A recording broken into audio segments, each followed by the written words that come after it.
Welcome to Caseback Watches, my name is Tim, and in this episode I'd like to speak about Junghans. And no, I'm not at war with Junghans, but I was in the group of people who said, oh, well, Junghans, a little bit boring, boring. It's not Rolex, it's boring. And my experience with Nomos, on that video about Nomos, showed me that it's not very likely that a brand with such a heritage, such a history, and run by very capable people is entirely boring. And I've decided on Caseback Watches I want to say boring only if I examine the piece with my own eyes and my own hands. And so that's what I'm doing now. I visited one of my favorite watchmakers. I have two favorite watchmakers, Klaus Ohle and Gunnar Larsen. And I visited Klaus Ohle, and we discussed a little bit the brand Junghans and the development of the products. And he liked the idea to produce a video about Junghans, and he gave me two watches. He lent me two watches. This is the very simplistic Max Bill handwinding 34. It's the most simple Junghans you can find, with great history behind it. And the more advanced Chronoscope. This is the Chronoscope.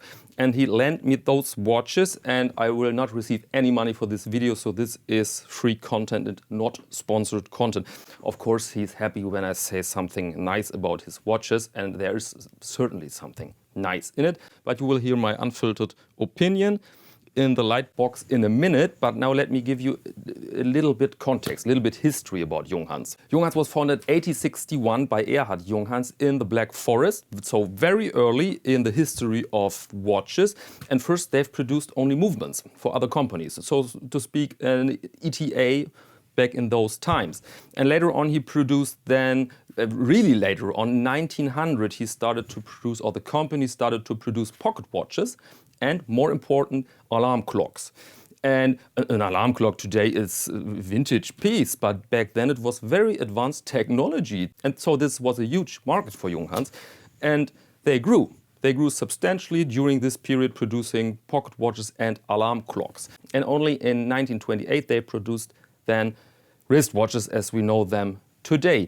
And in the 20s and 30s, Junghans had the reputation, I would say, as today. So we see them mid-tier, good quality control, a product without so much glamour, but does the job outstandingly well. So very reliable piece, and everybody's happy with his Junghans. Maybe your neighbor has the same, but it does the job.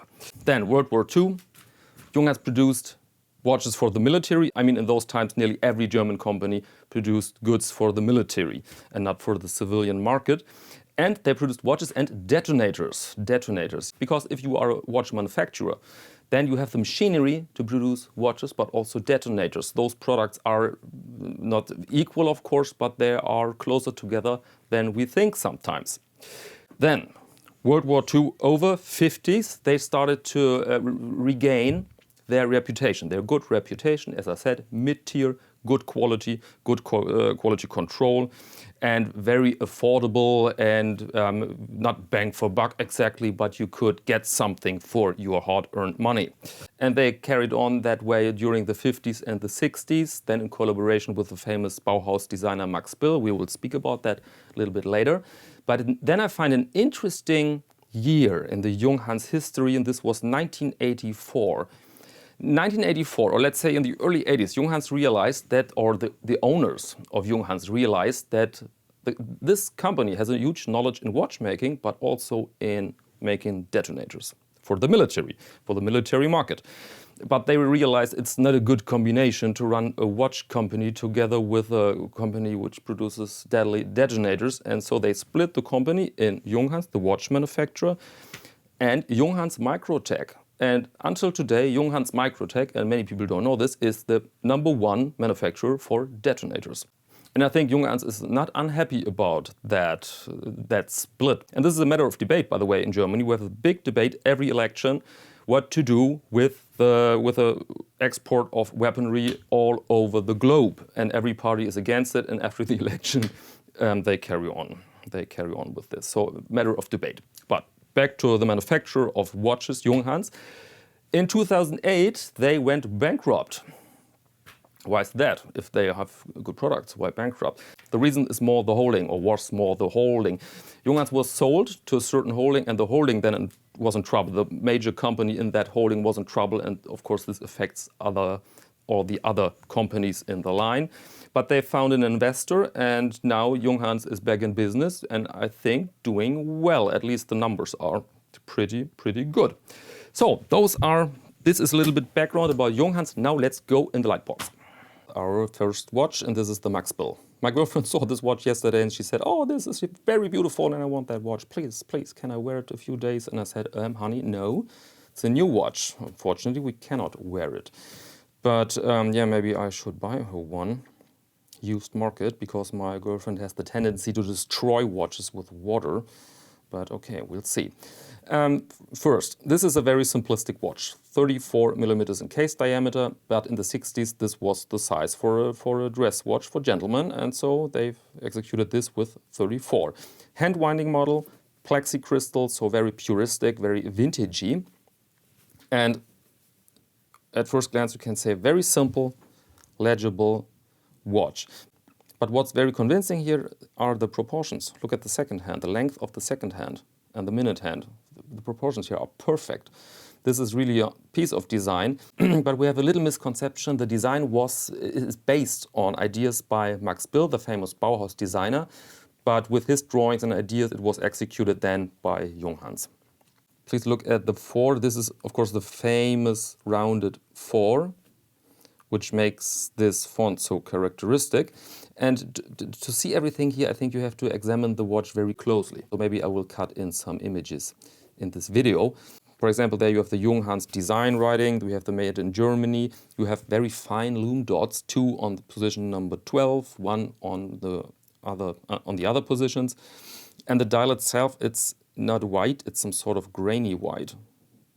And of course, this is not a watch for everybody. This is really a watch if you are a little bit in design, if you have a little bit of knowledge about this craft, so to speak. I think then you can enjoy this piece as an understated dress watch together with basically everything. This is the beauty here. I think you can wear this watch you could wear it even with a t-shirt, I think. Very cool. I personally would wear it together with a, let's say, a more modern suit, dark brown suit, and another strap.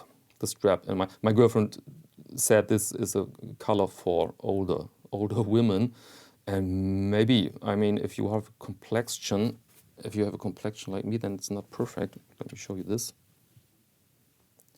No, it lacks contrast. But my girlfriend has a very dark skin tone, half Brazilian. Maybe this could work, or she needs even a brighter strap. Maybe. But okay, let's carry on. The case is high polished. The case offers a very interesting form, which reminds me of the old Omegas from the 60s. Very slender, very comfortable. On the case back you see the Max Bill signature. And on the crown you find no logo, very puristic, no logo on the crown. And inside ticks and those Junghans names, JJ82-/bubblegum such and such. But in fact it's an ETA 2824. And for me this is not a problem. I never was in this in-house hype. I mean, if you have a very complicated watch with lots of complications, moon phase and everything, then I think it's understandable why people prefer in-house movements, but for such a simple watch, an ETA is totally fine for me. Reliable, every watchmaker can fix it, and so no problem at all. And here you can hear the hand winding. Let me put this to the mic. There it is. And yeah, setting the time is very basic. That's it. This is operating your Max Bill. Yeah, very interesting watch. Not for everybody. I mean, if you live in Miami and you're used to see the heavy hitters, then this is certainly not your watch. But if you are a different personality, then I think you really can enjoy this. And the price is 625 euros. This is roughly, I think, 640 in US dollars. So affordable for a new watch, it's really affordable. Okay, I'll leave it here. Let's go to the next watch. This is the Chronoscope. The Chronoscope. This is more contemporary in size, and of course you have a chronograph here. The case diameter is 40, lug width is 20, case height I haven't measured, but it's rather slender. Although it's not slender, but it has a great case. Look at these facets here. Very cool, because I can imagine this is super comfortable on the wrist, although it's not super slender. And the reason for that is the movement. We'll talk about the movement. But very interesting, high polished case. Max Bill signature on the back again. Very, very interesting. And the dial color here is a very dark gray. Interesting idea, because a black dial sometimes just swallows the light and there's nothing going on. And here you have this gray tone, which works pretty well. The font is the same as on the Max Bill, as you can see. Same font, you can see the rounded 4. Executed in the color of the strap here. You see this? Interesting idea. Really interesting idea. So you don't have a super hard contrast between the white and the gray, or a white and the gray, because here we have the gray and some sort of skin tone on the numerals. Very interesting. And as you may notice, there's no second hand on this watch. Very simplistic. You have the minute, hours, the chronograph, but no second counter. On 12 you have a minute counter, on 6 you have the hour counter. Yeah, very interesting. And inside is a J88/ and such, which is an ETA 7750. And let's manipulate a little bit here. Position number 1. You can tell that this is a new watch because very sharp clock. Position number 1 is for the day and the date. Those are German days. Montag, Sonntag, it's Sunday. Samstag is Saturday, and so on. And the other direction manipulates the date. So satisfying. Let me put this to the mic. It must be some sort of fetish, but I really enjoy this sound and this feeling. Okay, and position number 2. Here's the beautiful, the legendary 4 with a rounded curve. Rounded curve, every curve is rounded. And position number 2, very sharp clock, is for to set the time. Very easy. And let's operate the chronograph. I mean, this is not very special, but to show you how it runs, I mean, very basic. Let's stop it. Let's reset it, and there we are. There we are with our chronoscope. But now let's see the strap. Again, nothing super fancy, but good quality leather, as I can feel here. This is my color, by the way. I really like this chocolate dark coffee-esque brown on watches. Goes with everything, in my opinion. And you have a good contrast to your skin tone, which of course is important. But it's not black. I don't like black on my skin because it swallows the light. Okay, here we are with our little Junghans collection. By the way, those watches in Germany are really popular. Really popular. You can't see people with those watches, especially the Chronoscope. I have a colleague, he wears this Chronoscope with a white dial and a gold-plated case. Not exactly my watch, but it works together. The gold plating works pretty well together with the case, I must say. It's a very elegant watch. And it's not super pricey, by the way. What is it? 1,695 euros, which is very roughly 1,800 US dollars. And so I think it's okay. It's a good price for that watch.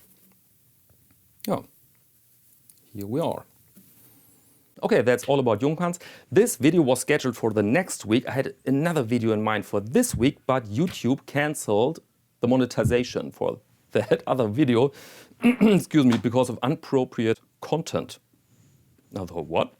And you know, I'm not on YouTube to make serious money here. To be frank, it's impossible. If you see the ratings, the Google ad revenues, it's a joke. But I have a golden rule. Every video here has to bring in a little bit of cash because, of course, I have to pay for the music. I have sometimes to pay for the images. I have to buy watches sometimes or very often, and I can resell them after the video, but often you make a small loss then, especially if you buy from a dealer and then you have to sell the piece as a private person. This is impossible, it's inevitable not making a loss there. And so every YouTube video here on Caseback Watches has to bring in a little amount of money. And this video with the inappropriate content, who knows? Maybe I said breasts or something like that. It's ridiculous. But okay, let's stop this. Visit me on Instagram if you want to see more images of watches and my sometimes chaotic life as a part-time musician and journalist. Then please join me on Instagram. And now let me thank you very much for your attention and maybe until next time.